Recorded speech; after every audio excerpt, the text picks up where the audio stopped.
Hello मोटो। नहीं चलो, ये भी जो है बैलेंस शीट का प्रॉब्लम है। कल फर्स्ट बैलेंस शीट करे थे, प्रॉब्लम नंबर 5, आज सेकंड बैलेंस शीट करेंगे। इसमें एक्स्ट्रा एंट्री से आपको आसानी से समझ में आ जाते हैं। चलिए, सबसे पहला है अपने को सन्ड्री क्रेडिटर्स। सन्ड्री क्रेडिटर्स का इमेजिंग ट्रेड पेएबल में जाएगा।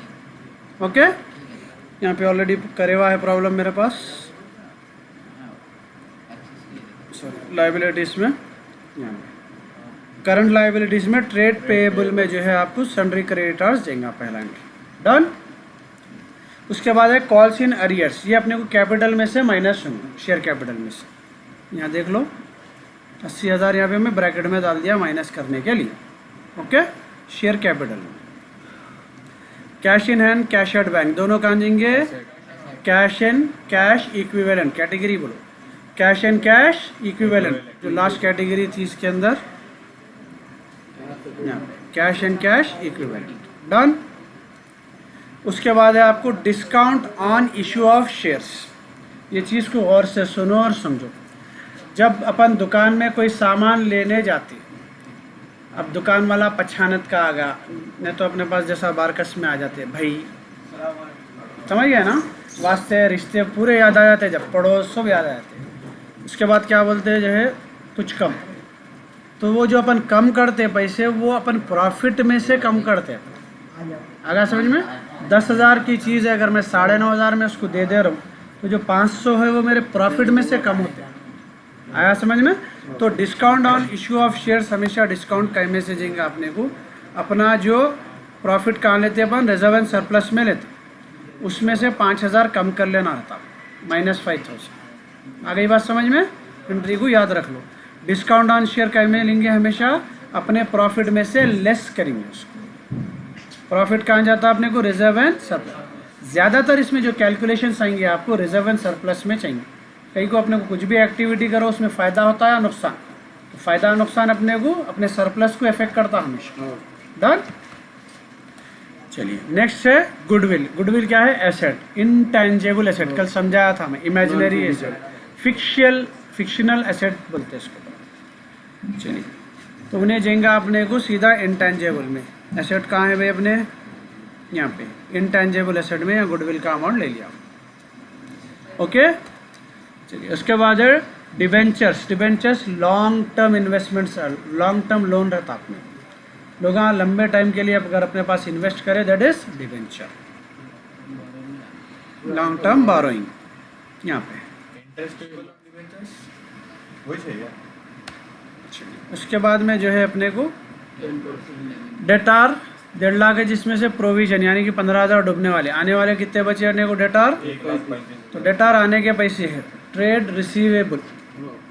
डेटार कहीं में आएंगे? ट्रेड रिसीवेबल, करंट एसेट्स में आते या ट्रेड रिसीवेबल में आ गए 1,35,000। डन। उसके बाद है bills payable, trade payable. Okay. उसके बाद चेक एंड ड्राफ्ट, ये भी कैश एंड कैश इक्विवेलेंट में जाएंगे। तो उसमें 3 हो गए, cash in hand, cash at bank और चेक्स।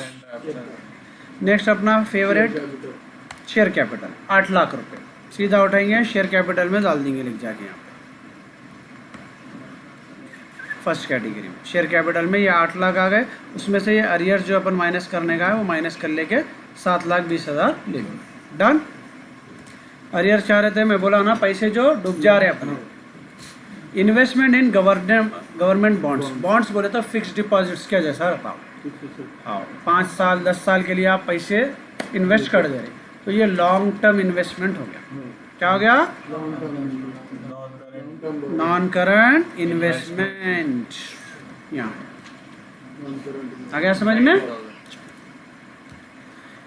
प्रीलिमिनरी एक्सपेंसेस में क्या बोला? ये ऐसे एक्सपेंसेस है जो अपन एक्सपेक्ट नहीं करे थे, यानी कि कुछ, तो ये कहीं में जाते नहीं, शॉर्ट टर्म में नहीं जाते अपने। इन लोगों जो है इसमें से माइनस होते, सरप्लस में से माइनस होते। कितने है वो? 10,000 रुपये। तो किस में से आएंगे? अपने प्रॉफिट में से माइनस। उसके बाद है अपने को loans and advances to staff, ये नई कैटेगरी है। अगर आप स्टाफ को लोन देंगे तो वो वापस आने का है, चाहिए तो वो एसेट है, तो उसके लिए अपन यहाँ पे लास्ट और नहीं, डेटार्स नहीं होता, लोन स्टाफ को दे रहे, डेटार्स अपन जिससे कारोबार कर रहे हैं उसको आने हैं। तो ये है short term loans and advances. Asset में लोन देख के लाइबिलिटी में नको डाल दो, लोन्स एडवांस लोन जो होता है वो अपने यहाँ वापस आने के पैसे रहते, एसेट में जाते।